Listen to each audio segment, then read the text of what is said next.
Welcome to Life's a Coach. Our mission is to empower individuals like you to take charge of your life, discover your purpose, and elevate your performance to new heights. Each week, we'll be diving into engaging discussions, introducing you to valuable tools from the coaching world, and giving you different perspectives on individual development. Whether you're seeking clarity, motivation, or a fresh perspective, we've got you covered. Again, welcome to Life's a Coach, where the power to transform your life begins now. Welcome to Life's a Coach. I'm Avril, your spot, and today we have something a little different for you guys. In this pre-recorded conversations, coaches Eric, myself, and Almar, we dove into a candid conversation covering random yet insightful topics like bucket lists, positive triggers, and much more. It's just a fun and insightful chat that we had. So sit back and enjoy. I always used to have a bucket list of where I want to go when I was younger. And then you grow up and you just forget. You just forget everything, right? Like forget everything that you wanted to do, all the places you wanted to go. I don't think you can't lose that part of you. Do you know what I mean? It's crazy. Even still today, But no, South of France, definitely. Yeah.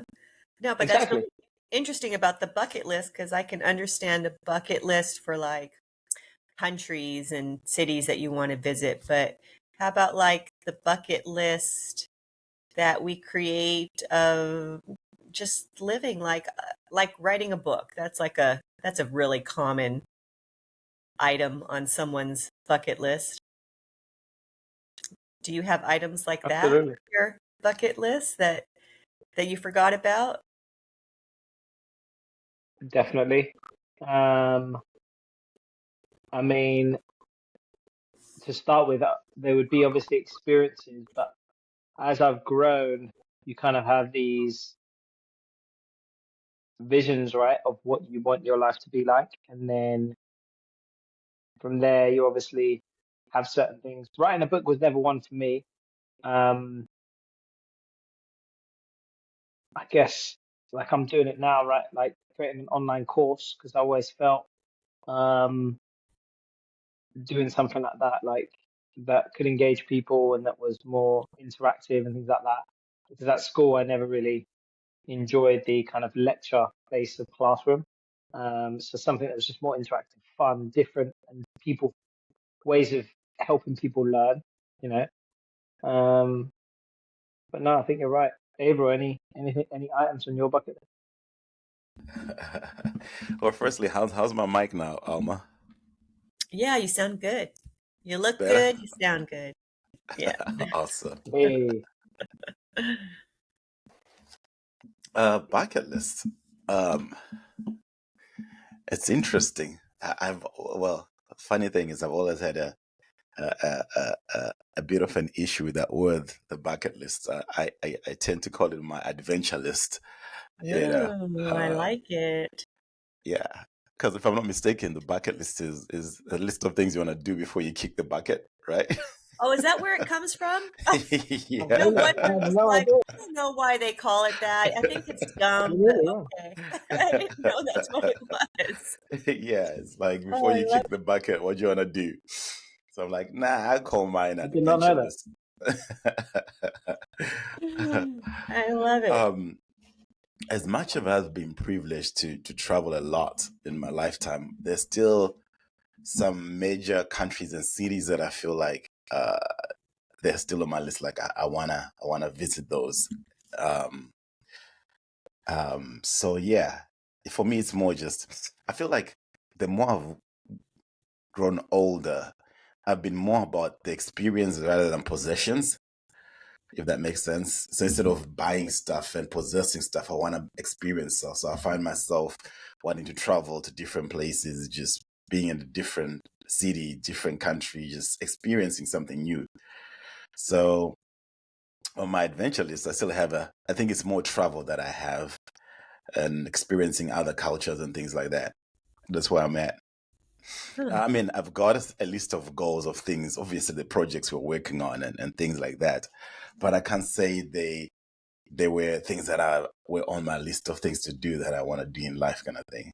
I find that where my life has me now, I've got certain goals and certain things I'm looking forward to do. However, I wouldn't say that's part of my bucket list.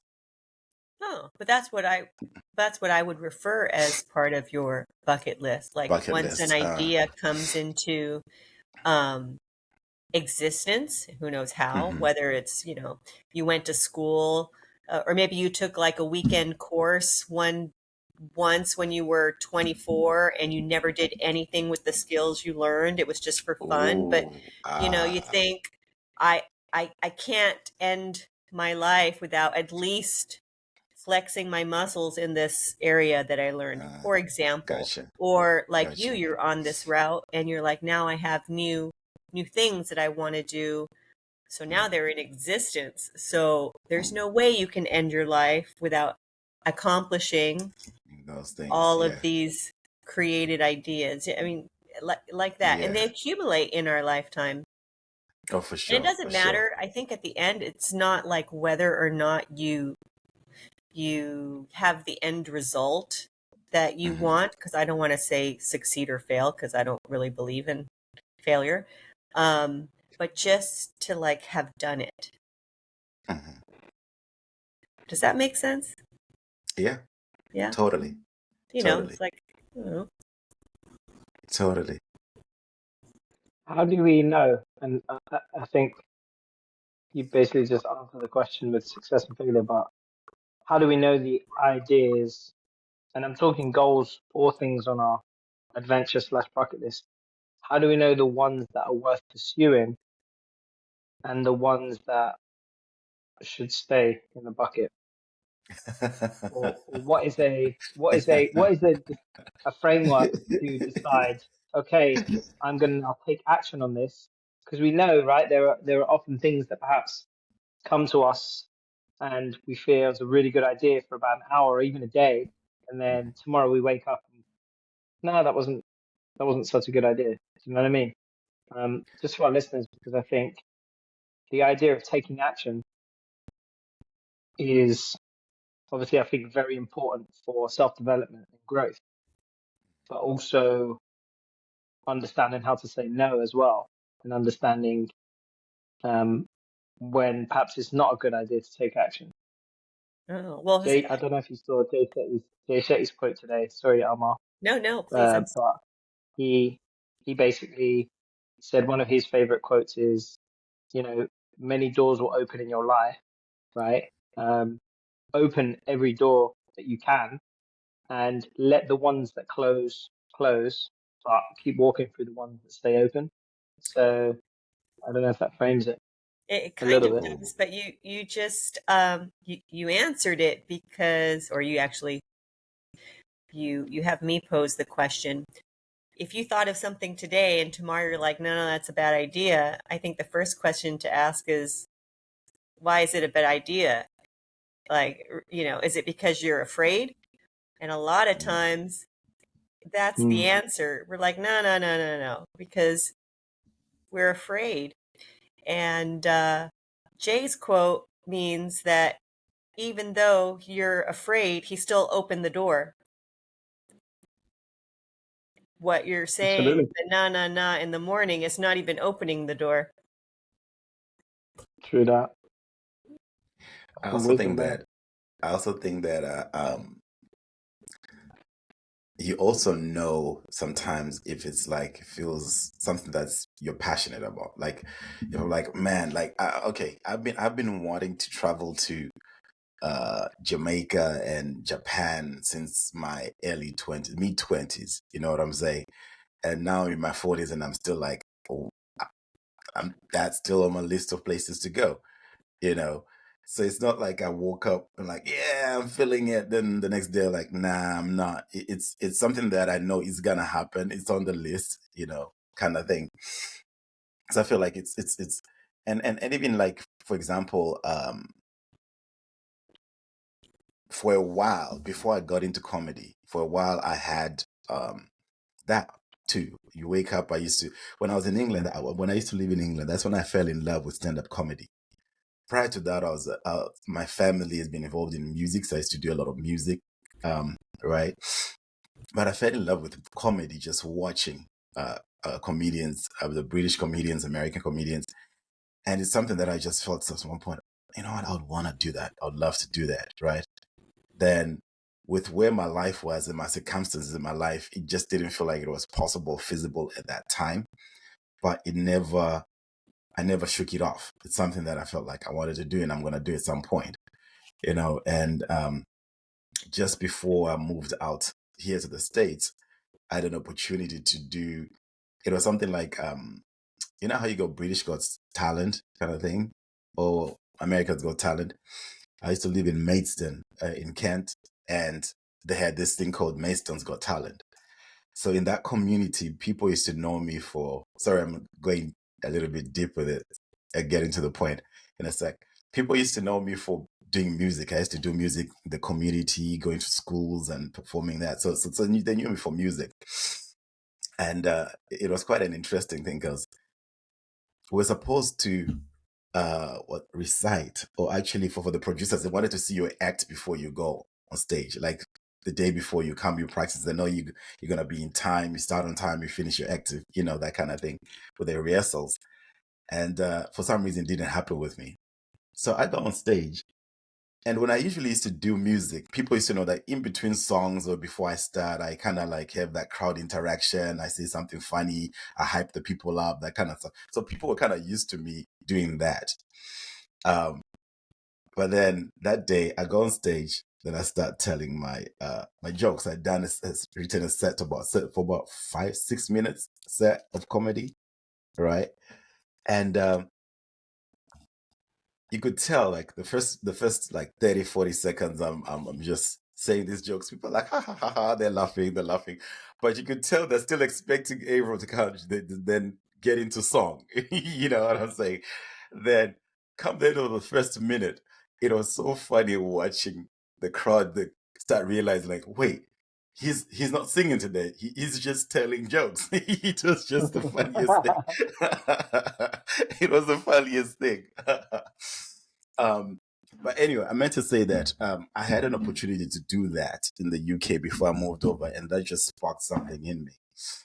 And when I moved to the US, I think the first 2 years, you know, I was just trying to get established with work and everything. But after that, I was like, you know what, it's time I get into it. And I got into it, you know, and did stand up for about 5 years, you know. And having said that, it's, I guess, coming back to the thing, I said all this in a roundabout way to say that, you know, if you're passionate about it or it keeps nagging on you, you know, that it's something that you're meant to do or you need to do to experience, you know. And it doesn't mean that it's inner not, voice, you right, know, Avril? yeah.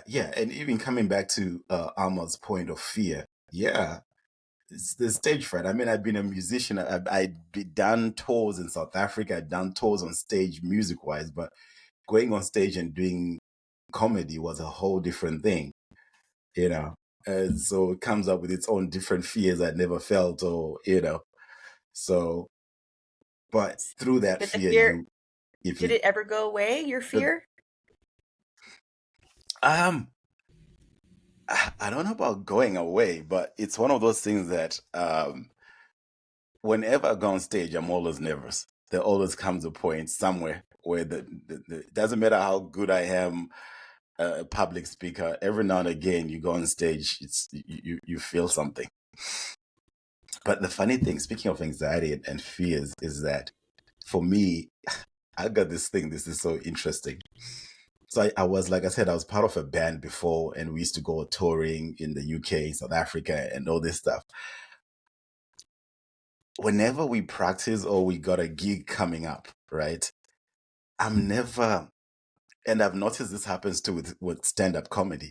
I'm never anxious or have any anxiety or any fear or anything like that. And I'll be around my bandmates and teammates, and they're all tripping, they're all nervous, they're scared. I said, yo, you guys, we practice, we rest, we're good. I'm good. all the way through to the gig, do the setup, I'm good, get on stage, yeah, we're good. The song starts, good. Just the 3 to 5 seconds before I start my lines. Oh my gosh. That's when all the nerves come in. All the Wow. nerves come in. I'm like, what the fudge? Where is this coming from? But it's been consistent. I'm the calmest person through and through before any gig. Come the 5 seconds before I start, that's when it kicks in. Then once I say my first line, then I'm like, okay, then I get into the zone and I'm good. And I've noticed that that also moved into comedy. Sometimes I'm totally don't have any nerves until I get on stage, they introduce me and I'm like, oh my God, now I'm shaky. Reality hits. You just got to like push your method a little bit to stretch a little bit further so that it encompasses performance time. But what I wanted to ask is that especially for like our audience, the first time is always the scariest. But I imagine if you just keep doing it, you start to almost inoculate yourself a little bit. I mean, it still exists, but it's just not as intense because you sure. give your rational brain time to catch up to your emotional brain. Because at the beginning, it's all emotions, total fear. But if you do it enough, your rational brain starts to realize that, oh, this wasn't as bad as I expected it to be. And if you do that enough, you start to like mellow out that fear, that emotional side. And so, and we all know that anything worth doing also involves a little bit of risk and fear.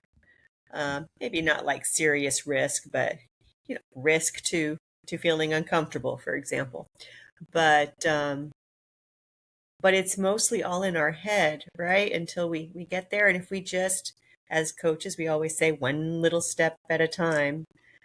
So if you keep going, you keep showing up, even though you have all this fear, because public speaking, I think, is one of the top phobias around, really. But people are doing it every day, and I guarantee you, no one's ever completely inoculated from the fear, but they've done it enough to know that really not as bad as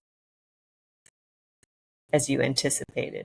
Anyway, that was my question to you, Avril. Did you find that over time, because you kept showing up, kept doing it, that it just got a little easier? And that's to say with everything that any of us start, right? Yeah. And I think also it's the more confident one gets in whatever practice, whatever thing they're doing, the more, I guess that's where you're saying your rational brain catches up. I'm not sure if that's the thing, but I feel like, for example, the more I'm on stage doing my music stuff, the more confident I get, and the less like I do talk about getting the nerves just before I start. But obviously, I guess if I can put it this way, if I'm doing a new set, stand-up comedy new set, and I haven't practiced it much or rehearsed it much, right, or it's still new, I'm not confident in the material I'm bringing to the audience. So I feel more the fear or the anxiousness that's around it. I feel that more when I'm not prepared, or least prepared than when I am. Yeah, that makes So sense. there's that That's been my relationship experience. there's that relationship in performance psychology of anxiety and confidence, right? And obviously, you want to get as close as you can to the kind of cusp between anxiety and confidence, right? Because being too confident is never good, right? Overconfident will lead to lack of preparation and things like that. But too anxious, and then you go too far on the other side, and you're not. You just feel just a bundle of nerves, right? So the closer you can get between kind of and they call it in the flow state, that kind of zone of proximal development or zone of proximal performance, right? Where you're they call it, you need to get 4%, apparently, 4% outside your comfort zone in order to, because as Almar said, there's still that fear of the unknown, but at the same time, it's not so far outside our comfort that we don't feel as if we have the tools to be able to deal with it. So I think, yeah, you're both right with regards to any skill or talent or thing that we're doing, and especially when we're talking about, I think, things like stand up and things like where you're performing, right? You're performing. So on top of you having to perform, there's also this, outside voice thinking of, okay, what does the audience think, right? Because Yeah. obviously that's where you Yeah. get your energy from. That's Yeah. where it's an interaction, right, between Mm-hmm. you and the audience. But no, that's super interesting. How about you, Eric, Love as a it. coach when you are coaching on Absolutely. I the mean, yeah, on the field, on like or even you in the mean room? like sports Yeah, coaching, or yeah, both yeah, I actually. mean, I But think I was thinking sports. so. Interestingly enough, when now I've coached, I think for so many years, when it's a new team, of course, because for me, I always call it a transference of energy, right? And you need to build a relationship in order to transfer energy. So whether you're doing life coaching, sports coaching, whatever it is, you need to build a certain level of respect. But so initially, I wouldn't say I am more nervous or anxious. I'm just more now. I lean into the relationships more, right? So you know what they say. They're not going to care how much you know until they know how much you care. So building relationships first. Interestingly enough, yesterday I actually did pretty much like my first um, public speaking kind of um, gig, so to speak. Basically, for my performance life and performance coaching company, there was a tournament, a coaching or a players tournament here in Tampa, and there's a league called the USL Academy. So basically, they hold like player and parent events, right? So I had to present in a presentation on a case study of a player that I've been working on in the life performance and mental skills side of things. So with that, it was interesting because I actually thought that I was going to be much more nervous than I was, but I kind of went outside. I never practiced in front of a live audience. Um, but I kind of just practiced myself with regards to, okay, the slides, and okay, I'm just clicking along. There was kind of like a time limit of about 15 minutes, and then I had to basically host a panel of like, professional coaches and players, and get the audience to like ask questions and things like that. So the 15 minutes I planned, you know, basically how I was. But I feel as if it's also, and I don't know what you think about this, kind of Avril, but a balance between, um, canned material, so to speak. So, what do you know you're going to say? But then also, I left a little bit for improvisation and, opportunities for like interaction. Um, so yeah, but I didn't really get too nervous, interestingly enough. 5-10 minutes before, when the room was filling up, I definitely felt some, heartbeat and stuff like that. But my, what do you call it? My 5-1-7 breathing, kind of did a little bit of that, and then it just released the anxiety. Um, and a few affirmations as well, man. Like, I deserve to be here. I'm prepared. I'm confident. And I knew that it was true. Do you know what I mean? That's the really important big thing about affirmations is when you know it to be true, and your body now with the breathing is, almost affirming to your mind, yeah, I'm ready, you know. But another one that I feel I have heard that is amazingly um, interesting to use is a lot of the time we, when we're in those anxious moments, like Avril coming on the stage and just about to say his first 5 words, or me preparing for this talk that I'm about to give, it can actually be more difficult reframing your body to make it kind of feel at peace, right? So if you're in an anxious state, you know, heart's beating fast, mind maybe all over the place, and sweaty palms, all of these things. Instead of like basically you're trying to tell your body, which is a thousands and thousands year old system, that basically to reframe it through your mind to tell it, okay, I'm okay, and now for your body to get back to normal. There's actually another technique to reframe that to say, I'm excited, rather than, oh, I'm anxious or worried or angry. And, that's why I'm feeling like this. Do you know what I mean? So it's more of like you're actually then telling your mind that it's okay that I'm a little bit nervous and all of these physical things are happening to me. It's because I'm excited and this is a really good opportunity. So then you kind of go with the energy. Do you know what I mean? You use that and you almost reframe that as positive energy. Don't know what your thoughts are on that. Oh, I like it. Go ahead, Avril. Sorry.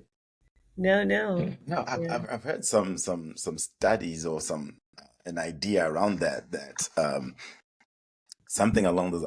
Don't quote me, but I've heard the concept that to a certain extent the mind does not comprehend, or something about the feeling of excitement and the feeling of anxiety, all connected to the same something in the body. So it's easy to tap into one when you're in another one. I think, Eric, you said it better. I wouldn't want to comment on that much because I've heard of the concept, but it's not something I'm quite familiar with. Yeah, they're coming from the same place. The Mm-hmm. same types of emotions Mm-hmm. they're just slightly different.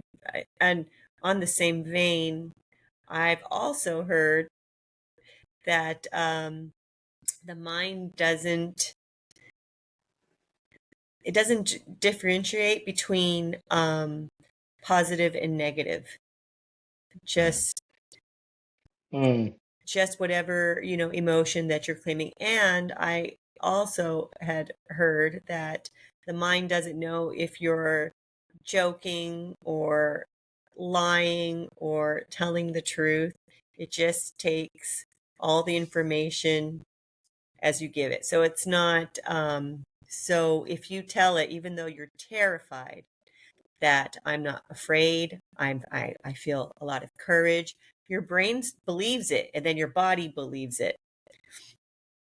Even though you're lying, it doesn't know you're lying, but it'll accept the words. It's just very logical. Just boom. I don't know, something along the lines. In short, you can lie to yourself and your body would not know the difference. Your mind and body doesn't know the difference.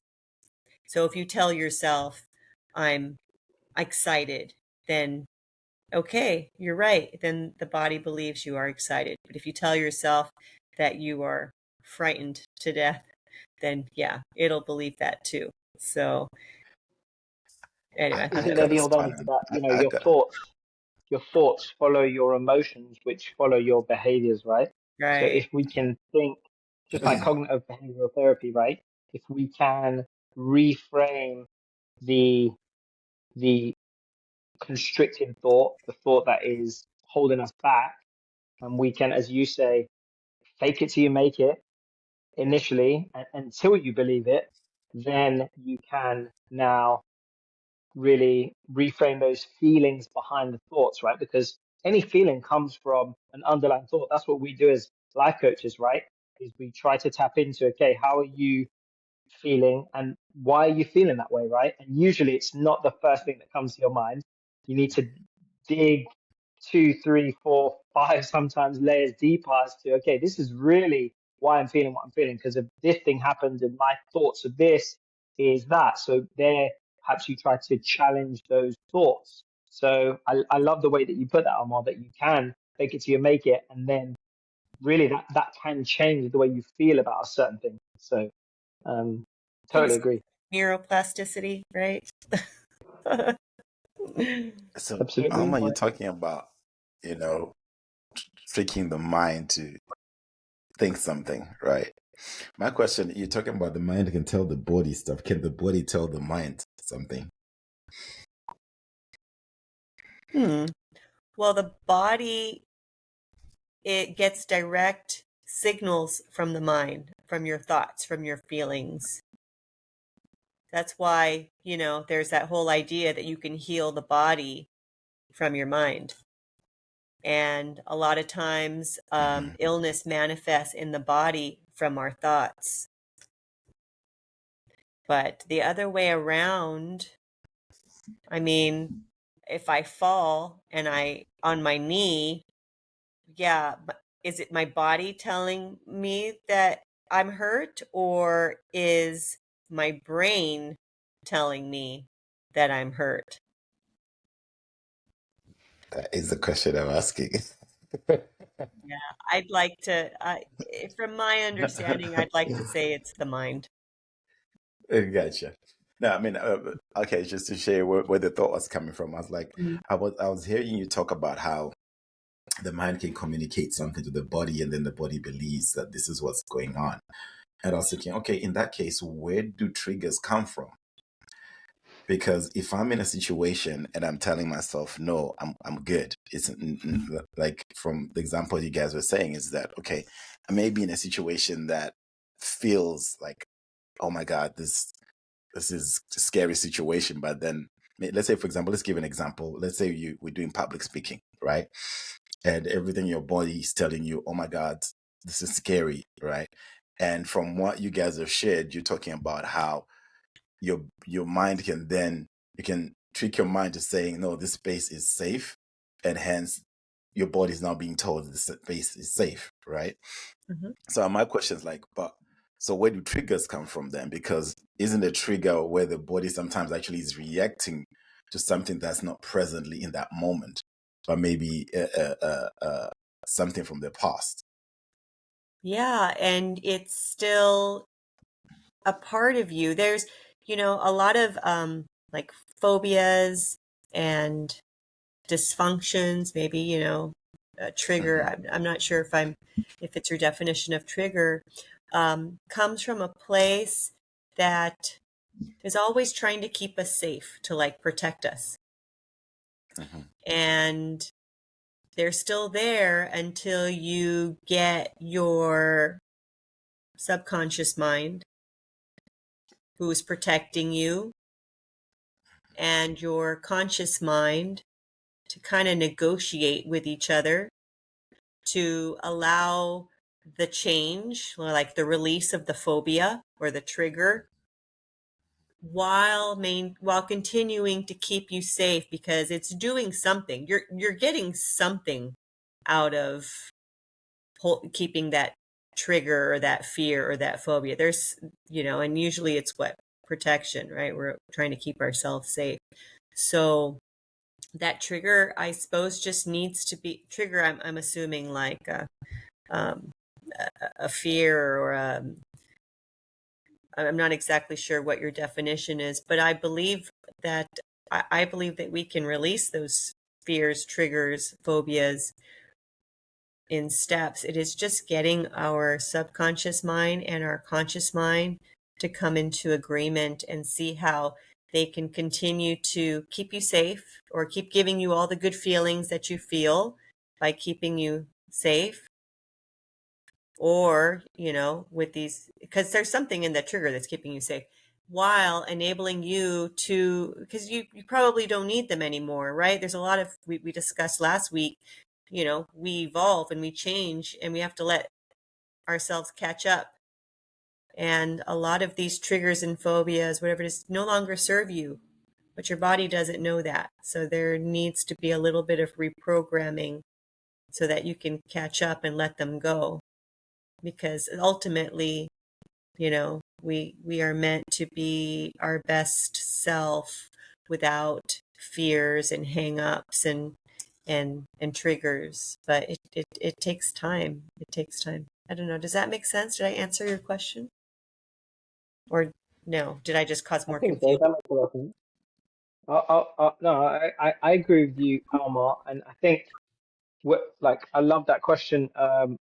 You know, Avril, just because triggers, you know, when a lot of them that we're not aware of, right? And usually it's any kind of reaction that kind of comes, that that kind of irrational reaction that we don't quite know where it comes from, right?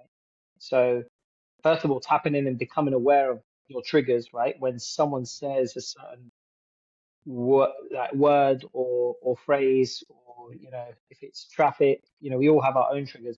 But I feel that this shows, and to go back to your original question of, like, kind of like what came first, the chicken or the egg kind of thing.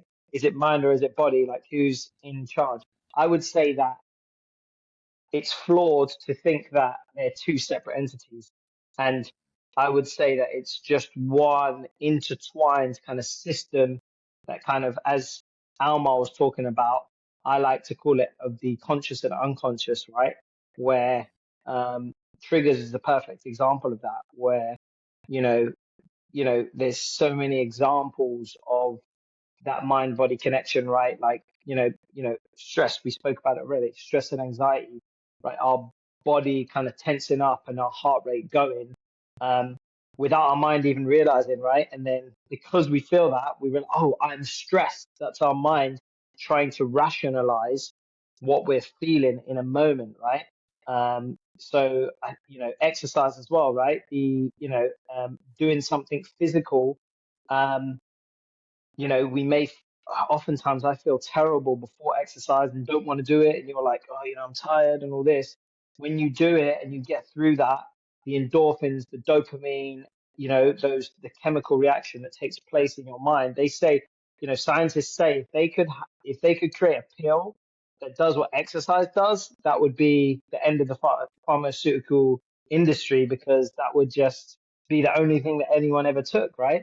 So I feel, there are countless examples of how the two are connected. And I'll also say at the depth of that and the heart of that is the soul, right? That's our authentic self. And that's like the connecting factor between both. That's that feeling, that intuition that we know, if we can connect our soul to that decision making between body and mind, I feel that we're sure, we can be 100% sure that we're making the right decision, right? So I prefer to think of it as just a system that's kind of intertwined. You know, Perhaps sometimes the body acts as almost an alarm system to be like, hey, something's wrong, based on a trigger from before. It's our job to dig a little bit deeper as coaches and perhaps therapists as well, as to, okay, why are you triggered by this thing? Is this serving you anymore? Because certain triggers obviously help us, and certain triggers can actually, you know, they're not serving us anymore, right? But no, I How would love I how love how I love the question. how would a trigger serve me? Or in So I what think, situation will a trigger serve me?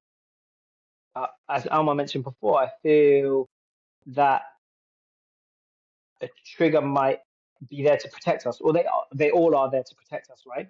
So, an example, of perhaps just like when you're a child, right, and you're crying, and perhaps your parents tell you to stop crying, for example, or stop feeling that way.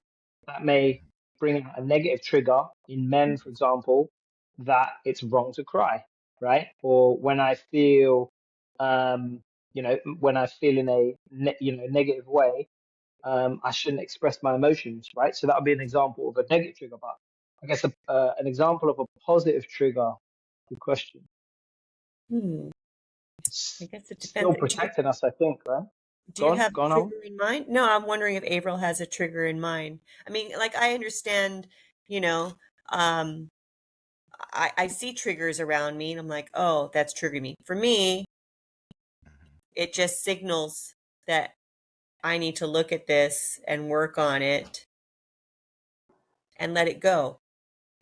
That's so I don't know what your trigger I have triggers. I mean, they're not violent, they're just emotional, but they just What about signal. music? What about music, for example? Music can be a positive trigger. So Yeah. like a song that you hear on the radio from your childhood can kind of bring back memories of nostalgia, Mm. perhaps melancholy. Perhaps sometimes that's the only way that you can remember a lost loved one, for example, or a lost relationship. And, you know, I think, yeah, if you look deep, um, you know, different places, right?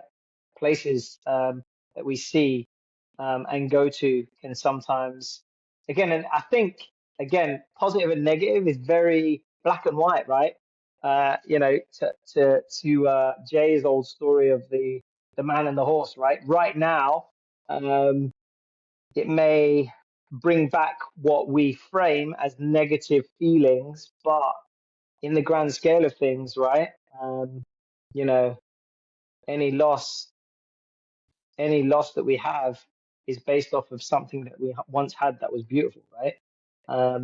So again, that melancholy kind of nostalgia, nostalgia of your childhood, right?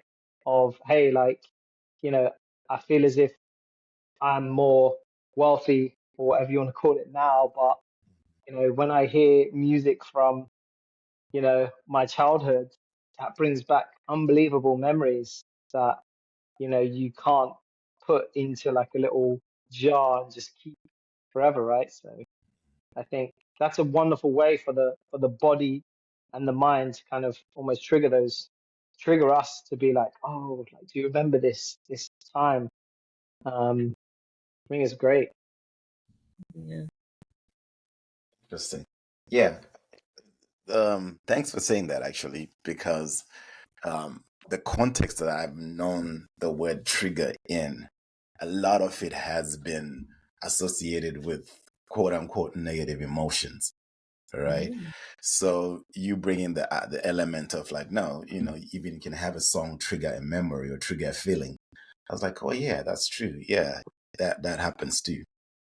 So that's why I was having a little tough time trying to marry how a trigger can be something that protects you, because in my mind, I've known triggers as in, let's say, for example, the way my partner speaks to me when she starts talking in a certain tone of voice, I get triggered because doing the work, I know that my 6-year-old version, when my mom used to speak to me in that same tone of voice, it meant troubled, and I felt unsafe then. So at times when my partner starts talking in that tone of voice, the little boy inside of me starts getting anxious, like, oh shit, I'm getting in trouble, kind of thing. So to me, that's what I associate as a trigger. Like, what's happening in this present moment, her voice and what she's saying and what's happening is not threatening anything to the 44-year-old version of me. We cool. But the inner boy in me is tripping because it feels unsafe, because just this tone of voice is reminding me of that moment, you know. Mm. So that's how I kind of understand triggers. So you bring the element that the triggers are also can also bring positive stuff. It's a trigger can take you to one of the most amazing. I mean, you hear a song on the radio, it takes you back to one of the most amazing Mm, concerts you went to, and things like that. I hadn't thought of it that way too. Mm. Yeah, like, absolutely. Yeah. No, I mean, it's a great question. mm, I have a question for you, Avril, just out of curiosity. Um, mhm, we did some work on a trigger for you some time mhm, ago. I was mhm. wondering, after all this time, do you still have that trigger, or with all sincerity, I'd like to know. No, no, no, no, no, no, for sure, for sure, for sure, for sure. Totally. So for Eric and probably our listeners out there who may not know what Almar's talking about. I had a coaching session with Alma and two other coaches. It was an ICC coaching, like a inner circle coaching, you know.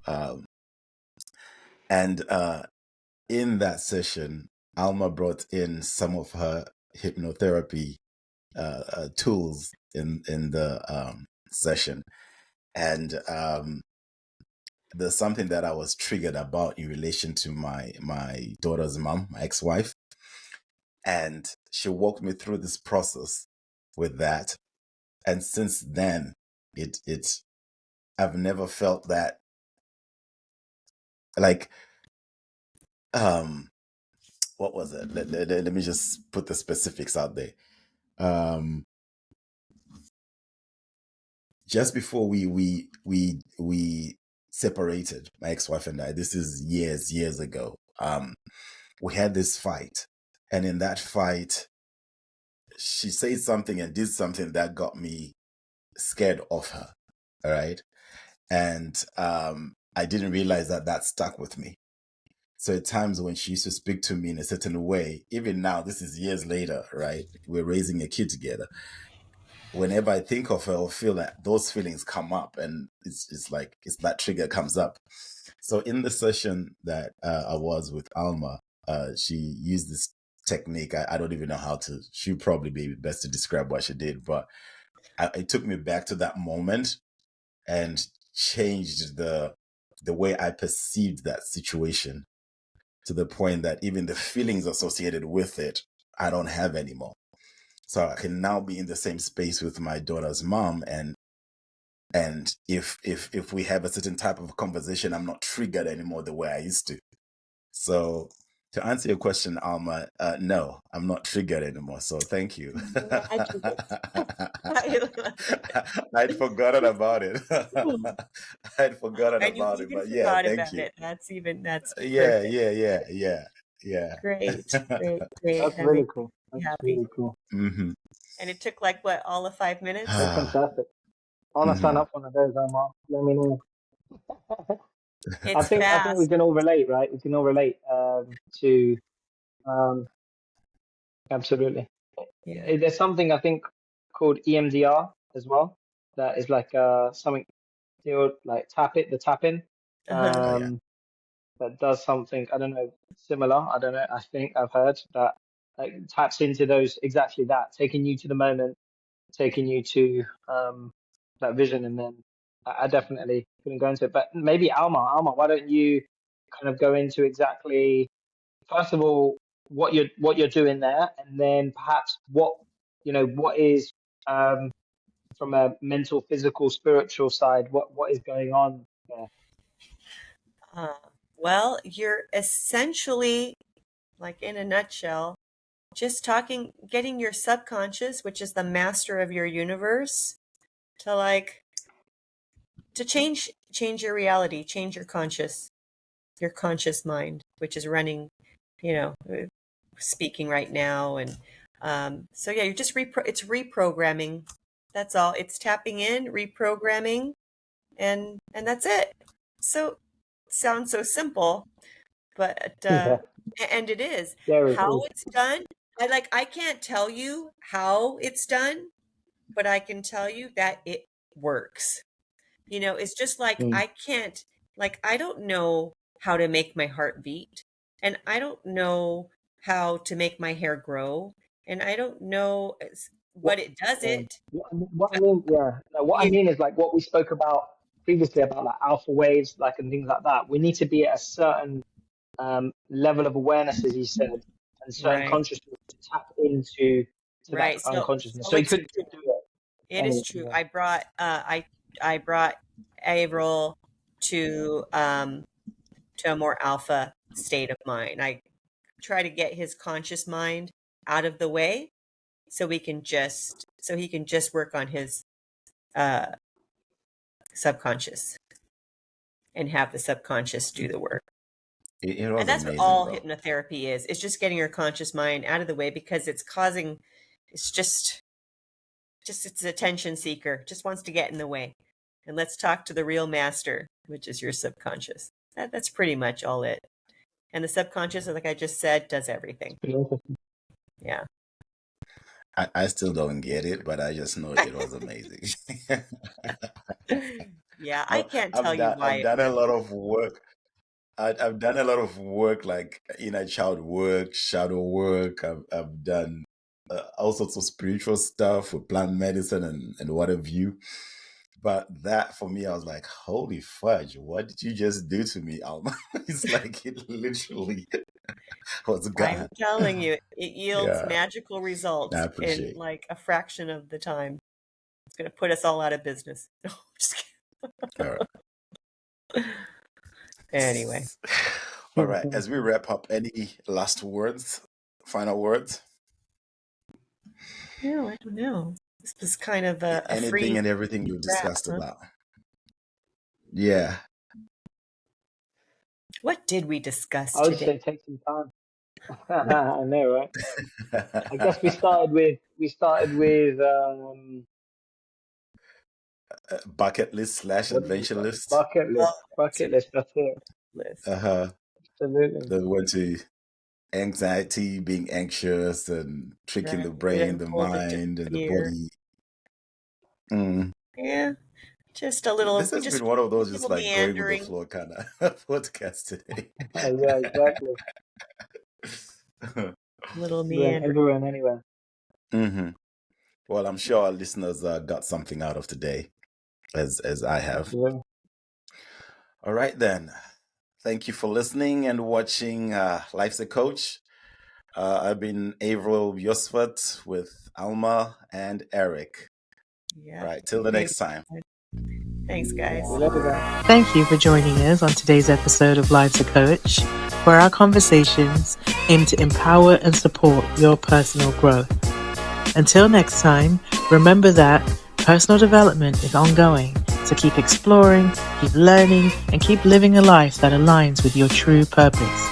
Take care, and we'll see you on the next episode of Life's a Coach.